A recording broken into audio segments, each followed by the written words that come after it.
தாவேகா கூட்டணி இருக்கிறாங்க, எங்க கூட்டணிக்கு வருவாருன்னு நேரடியாக அழைப்பு விடுக்கிறாங்க. ஏங்க அவங்க ஏடிஎம்கேங்கிறது புரட்சி தலைவி அம்மா அவர்கள் உருவாக்கின ஒரு மாபெரும் எம்ஜிஆர் அவர்கள் உருவாக்கி அம்மா அவர்கள் பாதுகாக்கப்பட்டு என்னை போன்றவர்களுக்கு அரசியல் அடையாளம் கொடுத்த ஒரு கட்சி.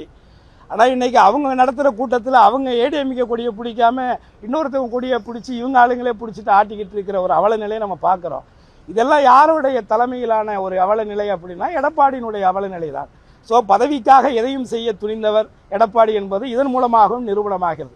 தனக்கான ஒரு மாபெரும் இயக்கத்தை ஒரு எந்த விதமான ஒரு கட்டமைப்புமே இல்லாத ஒரு காட்டாரை போன்ற ஒரு வெள்ளப்பெருக்காக ஓடுகின்ற ஒரு ரசிகர் கூட்டத்தை நம்பி அவங்க கையில் இவங்களே செட் பண்ணி அவங்க கொடியை எடுத்துக்கிட்டு இவங்க கூட்டத்தில் ஆட்டிக்கிட்டு அவர் இருக்காங்க இவங்க இருக்காங்கன்னு இப்படி ஒரு அவலமான ஒரு சூழலை நினைச்சு ஏடிஎம்கேனுடைய தொண்டர்கள் ரொம்ப குமுறிக்கிட்டு இருக்காங்க. நிறைய பேர் எங்கிட்டே பேசுகிறாங்க, ரொம்ப வேதனைப்படுறாங்க. ஆனால் இதுக்கெல்லாம் முதல் காரணம் எடப்பாடி தான். அவருடைய சுயநலத்திற்காக அந்த கட்சியை கூட அடமானம் வச்சுட்டு போனாலும் போவார், அதில் ஒன்றும் ஆச்சரியப்படுது.